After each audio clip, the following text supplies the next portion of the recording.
또 관심 있는 분들은 지난 일주일 전쯤 되는 그 2021년 12월 25일 프랑스령의 기니아 섬에서 발사된 로켓 소식을 들으셨을지 모르겠습니다.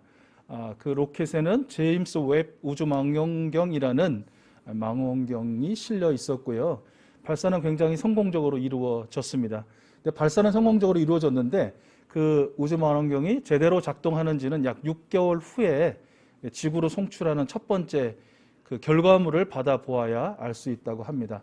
이 제임스 웹 우주망원경의 역할은 지상망원경이나 그동안 우리가 이제 우주망원경 하면 대명사처럼 알고 있는 이 허블 우주망원경이 미처 보지 못하는, 발견하지 못한 아주 오래된 우주, 먼 우주죠. 심우주의 그 우주 먼지에 가려져서 보이지 않았던 그런 행성들, 그리고 또 별들을 관측하는 그런 역할을 받았다고 합니다. 과학자들이, 천체과학자들이 기대하는 것은 이 우주망원경을 통해서 약 138억 년 전에 이 우주의 모습이 어떤지, 그 우주 초기의 모습이 어떤지를 발견할 수 있지 않을까라는 그런 기대를 한다는 것입니다. 아니, 그 100년도 못 사는 인간이 1000년 만년도 아니고 무려 138억 년 전에 그 우주에 대한 관심을 가지고 또 그것을 관측하리라고 기대한다는 것 자체만으로도 엄청나고 또 대단한 일이라고 그렇게 생각합니다. 과연 우리 천체과학자들과 많은 사람들의 기대대로, 바람대로 혁명적인 일, 즉 그 138억 년 전의 우주의 모습을 우리가 볼 수 있을까요? 나아가서 그 138억 년 전보다 전인, 그 빅뱅 이루어지기 전인 그 상황도 우리는 보게 될 수 있을까요? 아니, 그보다 전인 하나님의 그 창조 시대, 창조의 세계도 우리가 볼 날이 올까요? 여러분 어떠십니까? 하나님이 계시다 안 계시다, 하나님은 존재하신다 안 하신다에 대한 인간들의 연구는 굉장히 오래되었죠. 탐구는 아주 오래되었습니다. 그래서 나름대로 다들 결론을 내리죠. 연구 결과, 탐구 결과 하나님은 계시다. 또 반대로 연구했으나 탐구했으나 하나님은 안 계신다는 결론을 얻을 수밖에 없다. 또는 하나님이 계신지 안 계신지 모르겠다. 이런 제각각의 그런 반응들, 그런 주장들을 내놓습니다. 여러분, 그런데 우리 인간 편에서 하나님의 존재를 알 수 있는 방법은 결단코 없습니다. 하나님이 정말로 계시다는 것, 하나님의 존재를 우리 인간이 알 수 있는 방법은 딱 한 가지, 오직 한 가지뿐입니다. 그것은 바로 하나님의 계시입니다. 하나님의 계시. 여러분, 계시라는 말이 어떤 의미인지 잘 알고 계시죠? 계시라는 말은 여러 의미가 있지만 우리가 확실히 알기 쉽게 설명해 놓은 것은 열어 보여준다, 열어서 보여준다라는 그런 뜻이 있습니다. 이게 딱 닫혀 있으면 뭐 사실 여러분, 이 안에는 뭐가 있을까요? 이 컵 안에는 뭐가 있을까요? 그렇죠. 어떻게 아세요? 제가 이걸 설명하려고 여기 딴 거 넣어놓으면 어떻게 하려고 물이라고 그렇게 확실하게 대답을, 경험적인 것이죠. 그죠? 보통의 강대상에 올려진 이 컵에 술이 들었겠는가? 무슨 젤리가 들었겠는가? 아니, 저건 100% 물이야. 이건 우리의 경험치이죠. 그러나 정말 무엇이 들었는지는 제가 열어서 이렇게 보여드려도 보이지 않겠지만 보여주는 것 외에는 알 수 없는 일입니다. 물 들었습니다. 이처럼 하나님이 계시다, 하나님이 정말 존재하신다라는 건 하나님 스스로 직접 나는 정말 존재한단다, 나는 이러한 성품과 이러한 본질을 가진 존재로서 너희들과 함께 한단다라고 직접 열어주셔야만 하나님이 계시다는 것, 우리와 함께 하신다는 것, 우리가 알 수 있더라라는 것입니다. 이런 의미에서 하나님의 계시에는 하나님을 믿는 사람과 믿지 않는 사람 모두에게 열려있는 일반적이고 보편적인 계시가 있죠. 아마 여러분 잘 아실 것입니다. 이 자연 세계, 그리고 이 자연 세계의 질서를 통한 것이 바로 그 일반적이고 보편적인 계시입니다. 다윗은요, 시편 19편 1절에서 하늘은 하나님의 영광을 드러내고 창공은 그의 솜씨를 알려준다라고 노래하죠. 바울은 로마서 1장 20절에서 이 세상 창조 때로부터 하나님의 보이지 않는 속성, 곧 그분의 영원하신 능력과 신성은 사람이 그 지으신 만물을 보고서 깨닫게 되어 있습니다. 그러므로 사람들은 핑계를 댈 수 없습니다 라고 선언하고 있습니다. 이 종교개혁가 존 칼빈은 우주 만물은 믿는 사람과 믿지 않는 사람 모두에게 하나님을 보여주시는 하나님의 영광의 극장이요 거울이다, 이렇게 또 설명하고 있습니다. 그 일반적인 그리고 보편적인 계시를 잘 설명하고 있는 그런 글이라고 생각합니다. 여러분, 하늘을 바라보면서, 해와 별을 바라보면서, 저 개인적으로 특별히 달을 좋아하는데 달을 바라보면서 주님이라는 이런 탄성, 이 마음에 막 벅차오르는 그런 감격들 있지 않습니까? 또 산을 좋아하시는 분들은 산에 오르면서 또 산에 올라가서 주님이라는 감탄사를 내뱉게 되시고, 꽃과 나무 풀들을 바라보면서 또 우리 인간들의 신비로운 그 몸의 아름다움과 그 신비를 또 경험하면서, 특별히 사랑하는 사람들을 바라보면서 여러분 그렇게 탄성을 내리지 않습니까?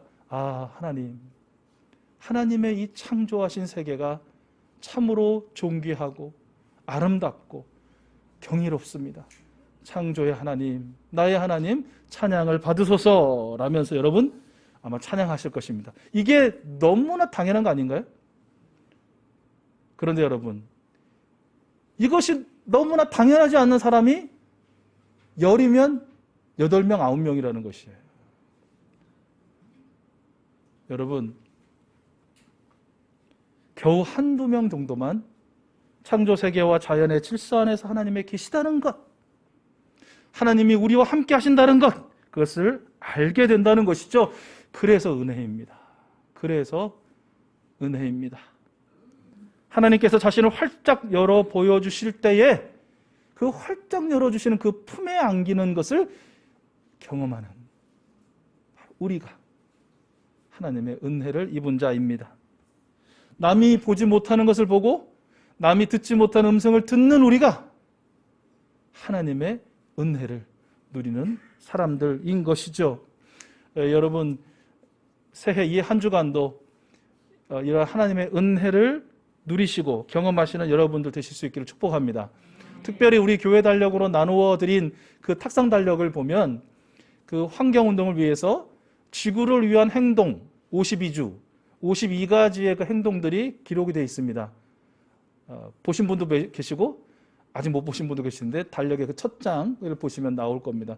우리 그 기도 제목에 이제 맨 마지막에 그 한 주 한 주를 계속 실어드리려고 하는데요.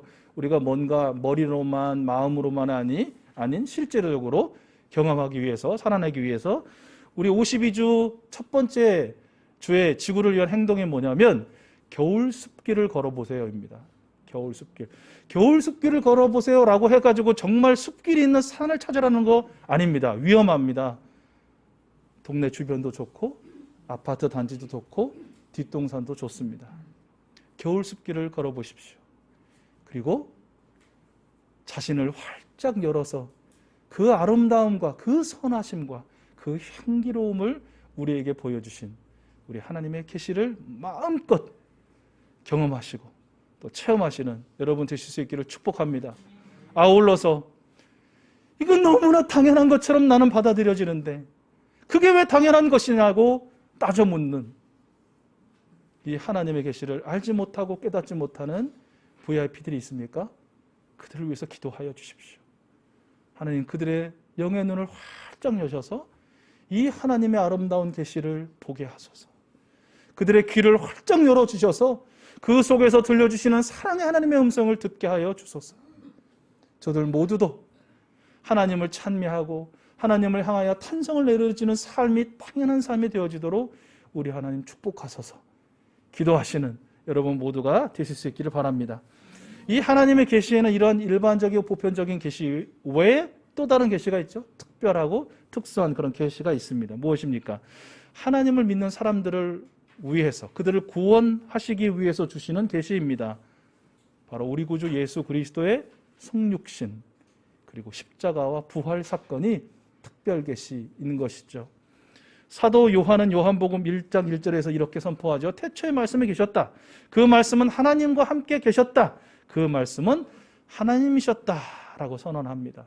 말씀이 누구이십니까? 예수 그리스도.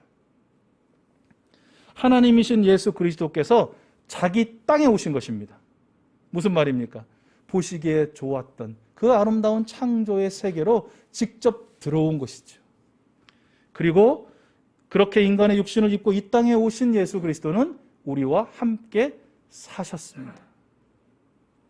그러나 세상은 하나님이신 예수님을 알아보지 못했습니다. 하나님이신 예수님을 알아보지 못하니 당연히 맞아들이지도 못했습니다. 영접하지 못한 것이죠. 믿지 못한 것이죠. 오히려 예수님을 십자가에 달아 죽였습니다. 그곳으로 끝이었습니다. 예수님의 시대의 사람들도 오늘날의 사람들도 마찬가지이죠. 태생부터 기구했던 사람 아닙니까? 아버지가 누구인지 모르는 성령이라는 이상한 영으로 의해서 만들어졌다는데, 그럼에도 불구하고 엄청나게 노력해서 신의 아들로 불릴 만큼 지혜와 지식과 능력이 출중했던 사람, 사람들의 마음에 막 불덩어리를 내던졌던 혁명가, 그러나 최후는 그 꿈을 이루지 못하고 처참하고 비참한 죽음을 맞이했던 패배자, 지구상에 살았던 여러 성인 중에 한 사람, 기독교라는 종교의 상징적인 교주, 뭐 이 정도 아니겠습니까? 그러나 여러분, 우리는 어떻습니까? 그러나 우리는 하나님이신 예수 그리스도가 우리의 구세주라는 것을 알아보았습니다. 예수님이 이 땅에 오신 참 하나님 그리고 참 사람임을 우리는 믿게 되었습니다. 십자가에 돌아가심으로 우리의 모든 죄를 용서해 주셨음을 믿게 되었습니다. 다시 살아나셔서 우리에게 영생을 수여해 주셨음을 믿게 되었습니다. 예수 그리스도를 나의 주 나의 하나님으로 우리는 맞아들였습니다. 예수 그리스도를 나의 주 나의 하나님으로 맞아들이신 여러분 표정이 왜 이렇게 안 좋아요? 그래서 우리는 하나님의 자녀가 되는 특권을 이미 얻었습니다. 아멘. 그래서 우리에게 베푸시는 주님의 각종의 은혜들을, 각양각색의 은혜들을 우리는 지난 날들까지 받아왔고 오늘도 받고 있으며 앞으로도 말씀 그대로 은혜 위에 은혜, 충만한 은혜를 받고 누리는 인생들이 될 줄로 믿습니다. 예수 그리스도를 통해 여러 보여주신 하나님의 계시를 알아보고 믿음으로 응답하게 하신 것, 그래서 하나님의 자녀가 되게 하신 것, 이것이 바로 하나님의 은혜입니다.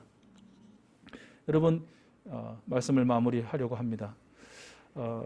은혜라는 말 의미에는 선물이라는 뜻도 있다는 거 잘 아시죠? 네, 오늘 본문 말씀에도 우리 함께 대했는데, 올 한 해 우리 사랑하는 익수수 가족들, 또 우리 예배자들이 간절히 바라고 소원하시는 모든 기도의 제목 가운데 응답해 주시는, 내가 구하고 원했고 바랬던 것보다 훨씬 더 크고 놀라운 하나님 편에서의 합당한 응답으로 여러분 응답해 주시고 여러분은 응답의 체험을 하게 되실 줄로 믿습니다.